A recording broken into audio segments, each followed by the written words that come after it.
महाराष्ट्र आहे. हा संभाजीराजांचा महाराष्ट्र आहे, कुणाच्या बापाचा महाराष्ट्र नाही. हे समजून घेणं गरजेचं आहे.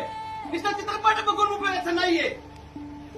तर या राजासारखं जगायची का, या राजासारखं मरायची का, आणि या मावळ्यासारखं लढायची का.